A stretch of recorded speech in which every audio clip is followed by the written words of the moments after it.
Simulation. Simulation అంటే యథార్థ పరిస్థితుల్లో శిక్షణ ఇవ్వడం, టెస్టింగ్ చేయడం సాధ్యం కాకపోతే అటువంటి పరిస్థితుల్లో ఉపయోగించేటటువంటిది. దాన్ని మనం సిమ్యులేషన్ అంటామండి.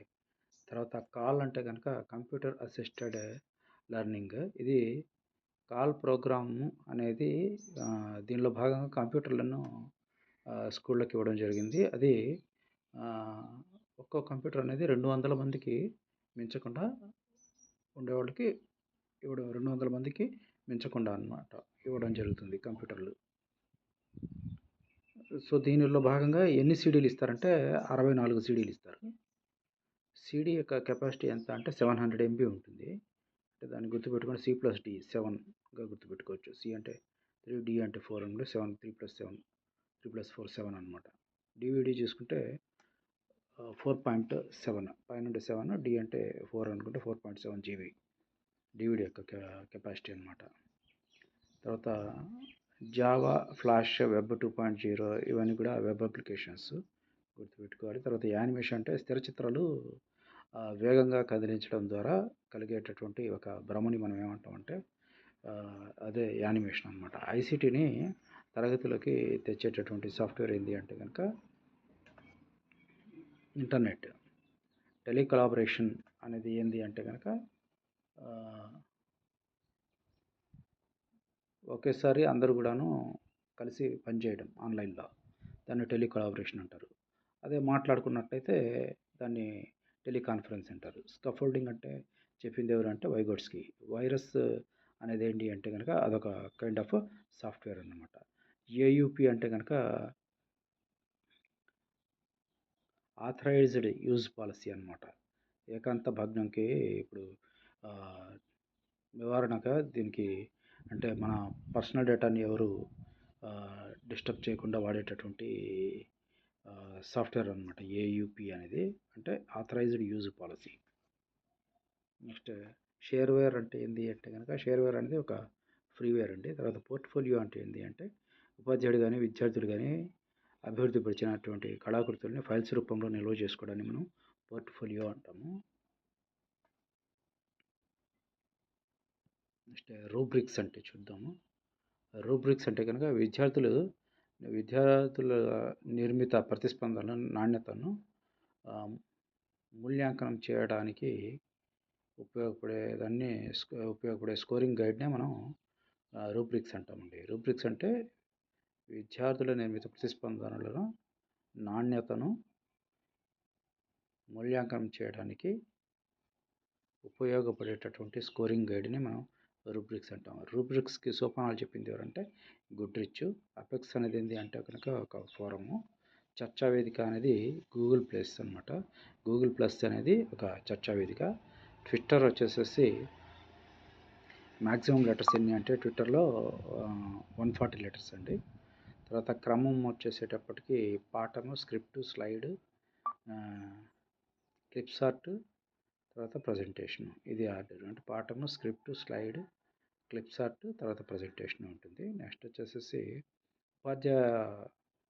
ఉపాధ్యాయులు వృత్తిపరంగా అభివృద్ధి చెందాలి అని చెప్పింది ఎవరు అంటే కనుక విద్యా హక్కు చట్టం 2009. తర్వాత ఇతర సాంకేతికతలు, ప్రక్రియలు నిర్మించడానికి ఏవైనా ఆధార సాంకేతికత అంటే దాన్ని ప్లాట్ఫామ్ అంటారు. కంప్యూటర్ వ్యవస్థని సమన్వయపరిచే ఆపరేటింగ్ సిస్టమ్, దాన్ని ప్లాట్ఫామ్ అంటారు. మూక్ అంటే కనుక తెలిసిందే కదా, ఇది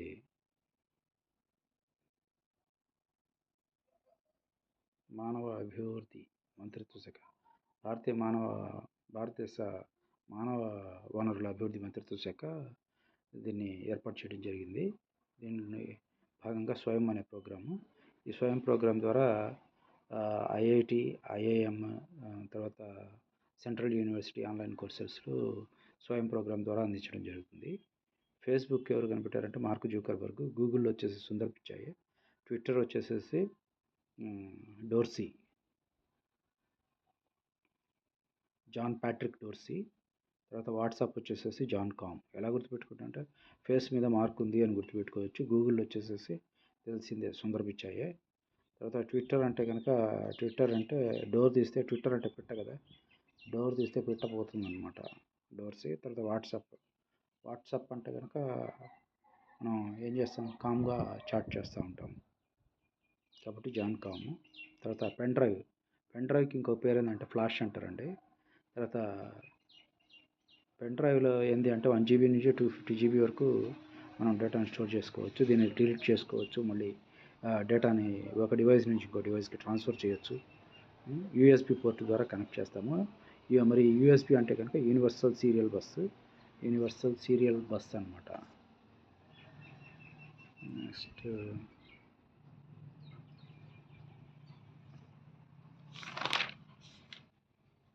బ్లూరే డిస్క్. ఇది DVD కన్నా 5 times ఎక్కువ స్టోరేజ్ కెపాసిటీ ఉంటుంది బ్లూరే డిస్క్ అనేది.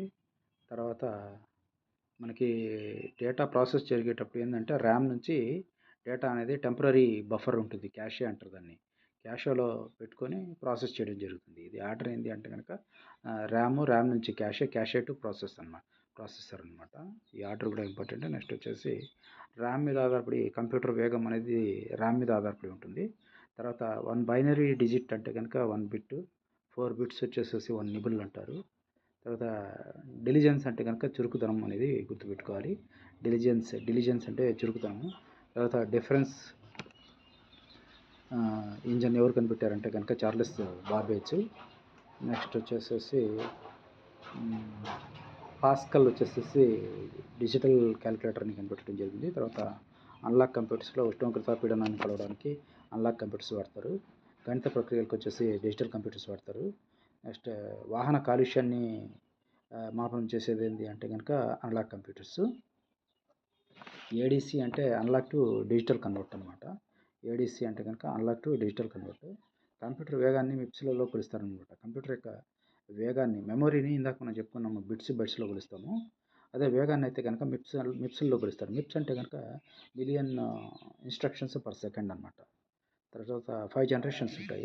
5 జనరేషన్స్ని గుర్తుపెట్టుకోవడానికి 9505 అనేది కోడ్ పెట్టుకున్నాను. 9 అంటే కనుక 49 to 59. తర్వాత 59 to 60 చివరిలో ఇక్కడ 5 అనేది లాస్ట్లో ఉన్న డిజిట్ని డినోట్ చేస్తుంది. కాబట్టి 59 to 65, 65 to 70, 70 to 85, 85 ప్లస్ అనేది 5th జనరేషన్ అవుతుంది. సో కోడ్ అర్థమైందని భావిస్తున్నాను.